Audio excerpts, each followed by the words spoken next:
کچھ دن پہلے اس کے موبائل پر اچانک نمبر سے کال آنے لگی۔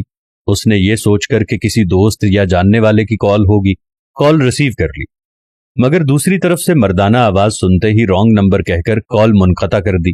بس وہ دن ہے اور آج کا دن میسیجز اور کالز کا ایسا تانتا بندھا جو رکنے کا نام ہی نہ لیتا۔ کال تو اس نے کوئی ریسیو نہ کی، مگر میسیجز پڑھتی رہی۔ نام پوچھا جاتا، فون اٹھانے پر اصرار کیا جاتا اور اس کی آواز کی خوب تعریف کی جاتی، اپنے بارے میں بتایا جاتا۔ جواب نہ دینے کے باوجود میسیجز اور کالز کا سلسلہ مستقل مزاجی سے جاری تھا۔ عفت کے لیے یہ سب نیا تھا، چھوٹی سی عمر کا ایک انجانا سا احساس تھا جسے وہ خود سمجھنے سے قاصر تھی۔ کیا ہوا اگر میں بھی ایک میسج کر دوں، یہی پوچھ لیتی ہوں کہ کون ہو اور کیوں مجھے تنگ کر رہے ہو۔ اس لمحے اس کے دماغ میں خیال آیا، عجیب شش و پنج کا شکار تھی، کوئی اس سے بات کرنے کے لیے بے چین تھا۔ یہ خیال اسے نہ جانے کیوں ایک انجانی سی خوشی دے رہا تھا۔ بالآخر سوچ بچار کے بعد اس نے ایک میسج ٹائپ کر لیا جس میں اس نے لکھا کہ وہ کون ہے اور رات کے اس پہر اسے کیوں تنگ کر رہا ہے۔ ہاں کوئی بات نہیں، ایک میسج ہی تو ہے، اور پوچھ لینے میں قباحت ہی کیا ہے۔ اس نے خود کو تسلی دی، بٹن دبانے ہی لگی تھی کہ اچانک ایک چہرہ اس کے دماغ کی اسکرین پر ابھرا۔ میری بیٹی تو میرا مان ہے۔ یہ جملہ جو اس کے بابا اس کا ماتھا چومتے ہوئے اکثر دہرایا کرتے تھے، اس کے حلق میں کانٹے چبھنے لگے۔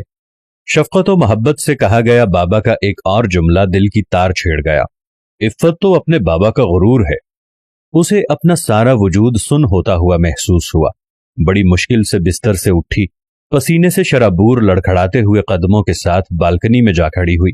میری بیٹی تو میرا غرور ہے، میری بیٹی تو میرا مان ہے، میری بیٹی بہت بہادر ہے۔ کانوں میں گونجتی بابا کی آواز اب تک سنائی دے رہی تھی۔ جی بابا جانی، میں کمزور نہیں ہوں، آپ کی عفت آپ کا غرور نہیں توڑے گی، انشاءاللہ۔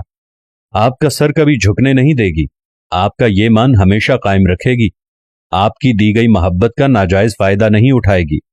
وہ سرگوشی میں بولتی گئی، آنسو اس کے گالوں کو بھگو رہے تھے۔ اس نے جلدی سے اس نمبر کو بلاک کیا۔ سکون کے احساس کے ساتھ اس نے گہرا سانس لیا، نیچے صحن کی طرف دیکھا تو بابا تہجد پڑھنے کے بعد اللہ رب العزت کے سامنے ہاتھ پھیلائے دعا مانگنے میں مصروف نظر آئے۔ باپ نے اللہ سے اس کی عزت و آبرو کی دعائیں مانگی اور اللہ پاک اسے گناہوں کی دلدل سے نہ بچاتے، ایسا کیسے ہو سکتا تھا؟ اسے اس لمحے اپنے بابا پر بے حد پیار آیا۔ انجان نمبروں کے ذریعے پھینکا ہوا یہ شیطان کا جال ہوتا ہے جو وہ صنف نازک پر پھینکتا ہے۔ ایک جگہ سے نشانہ چھوٹ جائے تو دوسری جگہ آزماتا ہے، اور جہاں نشانہ لگ گیا رسوائی اور پچھتاوا لڑکی کے حصے میں ہی آتے ہیں۔ قابل تعریف ہیں وہ لڑکیاں جو ان جالوں سے اپنی اور اپنے سے وابستہ رشتوں کی ناموس کو بچا لیتی ہیں اور اپنے والدین کا مان ٹوٹنے نہیں دیتی۔ اللہ تعالیٰ تمام بہن بیٹیوں کی حفاظت فرمائے، آمین یا رب العالمین۔